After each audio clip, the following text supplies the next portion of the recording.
everyone, Techni here with my review on the Razer Huntsman Mini or 60% here. Now, two things I want to talk about before we dive into this review. Number one, if you follow me on Twitter, you probably know about a little bit of the drama that I sparked up here. I stated on Twitter, am I the only one that's catching on to this Razer product review style trend? And I'll talk a lot more about that at the end right here. I want to really focus on a review, and then we'll get a little drama spice at the end, kind of covering my points on that, right? You probably know a little bit about it, you know? Number two, what I want to do is apologize if I'm a little groggy here or my editing's not top notch. Just got out of surgery yesterday, but I'm still going to try to bring this review to you guys. So anyways, let's check out the Razer Huntsman Mini 60% keyboard. So inside your box here, you can get a braided USB-C cable. As you can see, it is detachable. You're going to get a sticker and some manuals, which you really don't need there, and then your keyboard. So number one, straight out the box, the first thing I'm going to notice about this keyboard or any product out there is the build quality, right? And the layout. Obviously it's 60%. And what this thing looks like, honestly, if you've ever used the Razer Huntsman TE, the TKL that recently came out, that is exactly 100% what this is, of course, minus your function layer, shortcuts, and your arrow keys. As far as the build, it's the exact same. You got the plastic bottom right there, the metal plate underneath your keys, PBT keycaps up top, detachable USB-C on the left side, and then you have your two levels of pop-out feet with 4 feet on the bottom right there. And yes, it is a good build. I mean, you don't get any flex, no creaking, no cranking, anything like that. It is quite lightweight, coming in at 446 grams on my scale, and you do feel the lightweight, especially compared to other boards that I got on my desks in there, right? And it does budge a little bit. Now, if I'm in mid-game and just WASD and stuff like that, it doesn't really move around much, but again, it is lightweight compared to others out there. Now, it does use the Razer PBT keycaps. These are some fantastic keycaps. A little bit of coating on the top right there, a little grainy, nothing drastic by any means. Feels very, very nice. Some of my favorite keycaps, honestly. I've reviewed these before.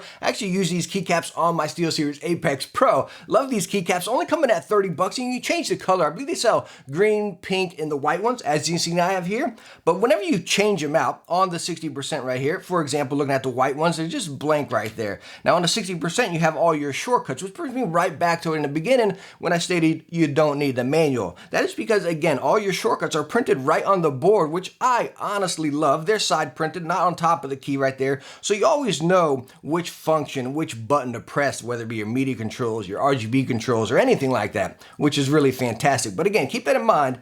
If you change your keycaps, even to the Razer branded ones, you're going to lose those shortcuts on those keys. All right, since we have the keycap off here, let's go ahead and take a look at these A4 Tech or Bloody switches. I mean the Razer switches. So as you can see, we have the purple version right here. These are 1.5 millimeters of actuation and 45 grams of force. Now it does also come in a red variant, which I believe is 1 millimeter actuation and 40 grams of force. Now on the Razer Huntsman TE, I did have the reds right there, and they are very smooth and very soft, and you just feel the quickness. I didn't really get that vibe with these right here. And watching some other reviews about the newer red switches, they put some silent dampeners in there, and really seems like it reduced that sound. On the old red one, it was just, oh man, I couldn't use it. It was so stinking loud. Now the purple ones here, they are clicky switches, as you can see.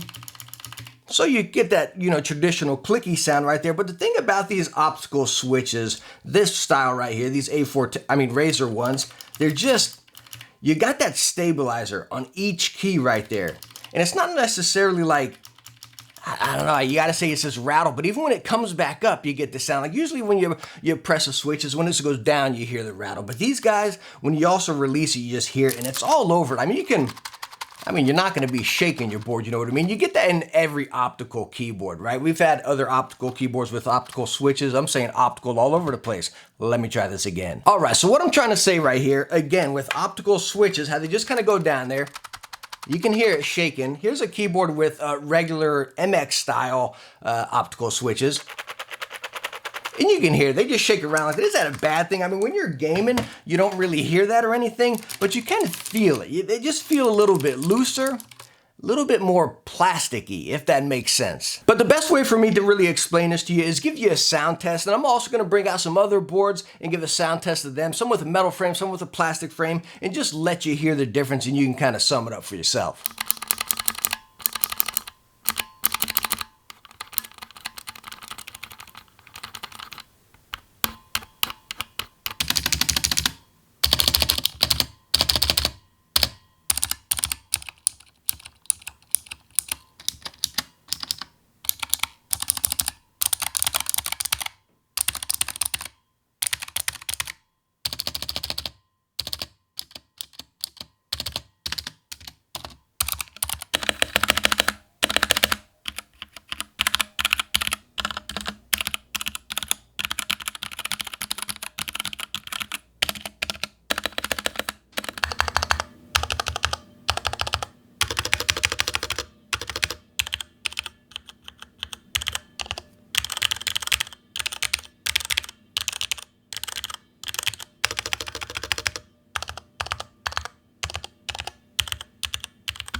All right, so as you just heard right there, I don't know, me personally, it sounds horrible. And I'm not a peripheral snob by any means. You all know that, right? I don't lube my switches. I still love Cherry MX switches, you know. I'm not big into custom keyboards. I got a few pending actually. But again, it just sounds and feels very plasticky. And you can't lie. Like, I get so many people comment on the thing, oh, hey man, you should lube your switches. These switches are bad. And I hear so many other people talk about it as well. And if you're saying that's not rattly, yeah, you gotta be kidding me. All right, so the Razer Huntsman Mini here does connect by USB-C right in the back right there, nice notch, and then go in there and it has plenty of room to fit any of your custom cables and actually clicks into place and stays in there very nice and secure. Now, since we got it plugged in, again, talking about all of our shortcuts right there, again, it's super awesome. Function, bam, you have your arrows. Function, bam, you have your media controls, and then your function layer. So it is quite easy to operate, even though you're losing your arrow keys and your function layer and stuff like that, still implemented very easy. Now, whenever you press the function layer, it does, or the function button, it lights up all your functions. So you know, hey, these are the keys you need. So it's kind of pretty neat, kind of holding your hand, function, bam, there you go, there's your buttons. The other cool thing about a Razer keyboard, kind of weird like praising or giving credit for something like this, because you see this in stinking $20 keyboards, you know. But anyways, finally Razer has implemented, you can function in 1 through 7, I believe it is, and change your lighting effects. Like for example, 2, you can set it to solid, and then you can bring it over to a rainbow effect. We've never seen this in Razer boards before, and now they've finally decided to implement it. I'm sorry, I can't give them praise right there because every board does it. They should have been implemented a long time ago. And one stinker about this, how it's again implemented in there, whenever you change, talking about changing solids right there. Again, you can change your solid color, but it's also gonna go back to that function layer. So you got your solid color, bam, function, which is gonna light up white, then choose your solid color. You can't just cycle through them. You know what I mean? So that's kind of a stinker. I wish you can just cycle through all your effects instantly without those function lights coming up. Now, while we're talking on the RGB, it is crisp, very nice and subtle on the black version here at least. Coming through the PB keycaps, it just gives it a very nice undertone RGB, nothing crazy, nothing bright by any means. Now, I imagine if you have the white one, it'll definitely radiate off that white plate a little bit better and just give you more vibrant if you're into that, you know, really vibrant RGB. But again, the black one gives a very nice subtle RGB back there. Again, like I stated, kind of goofy, the way they implemented the controls on there. You can still dive into Synapse, but we all know Synapse is